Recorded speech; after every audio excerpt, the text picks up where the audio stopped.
বইমেলা সরোয়ার দিতেই হবে, আশাবাদী সংস্কৃতি উপদেষ্টা। গণপূর্ত মন্ত্রণালয়ের নতুন বছরে ওমর একুশে বইমেলার বাংলা একাডেমির প্রসঙ্গ করতে বললে সোহরাওয়ার্দী উদ্যানেই বইমেলার আয়োজনের আশাবাদ জানিয়ে সংস্কৃতি উপদেষ্টা মোস্তফা সরোয়ার ফারুকী। অন্তর্বর্তী সরকারের উপদেষ্টার নতুন দায়িত্ব পাওয়া ফারুকী বুধবার সচিবালয়ে সাংবাদিকদের বলেন, বইমেলা নিয়ে গণপূর্ত উপদেষ্টার সঙ্গে আমার কথা হয়েছে। এর সঙ্গে মুক্তিযোদ্ধা বিষয়ক মন্ত্রণালয় জড়িত আছে, সেখানেও কথা হয়েছে। এটুকু বলতে পারি, আমরা একটি পজিটিভ আউটকামের দিকেই যাচ্ছি। আশা করা যায় বইমেলা যেখানে হতো সেখানেই হবে এবং সুন্দর আয়োজনে হবে, কোনো ঝামেলা হবে না।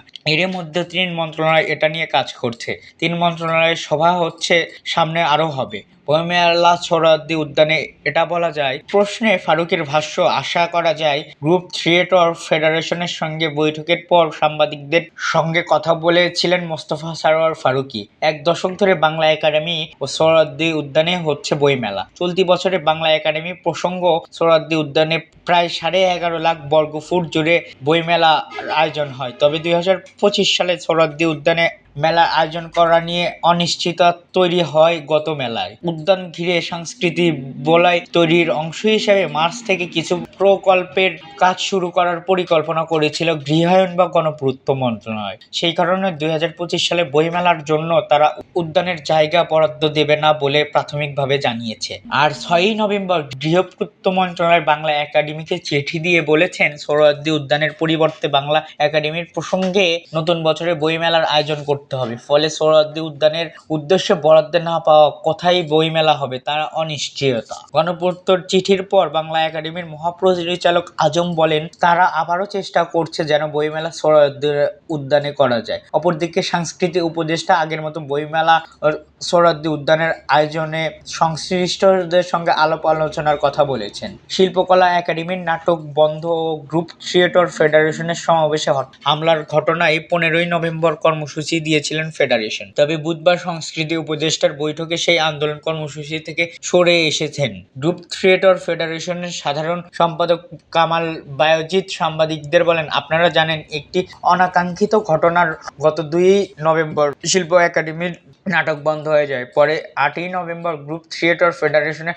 প্রতিবাদ সভা করি। সেই সভাতে কিছু দুর্বৃত্তকারী আক্রমণ করে, সেখানে আমাদের শিল্পী আহত হয়। আমরা এখন সংস্কৃতি উপদেষ্টা হিসাবে মোস্তফা সরোয়ার ফারুকী পেয়েছি। আমরা জানিয়েছি 15ই নভেম্বর ঢাকা সভায় সারা দেশে সমাবেশ প্রতিবাদ করব। তিনি বলেন, প্রতিবাদ সভা কেন করছেন?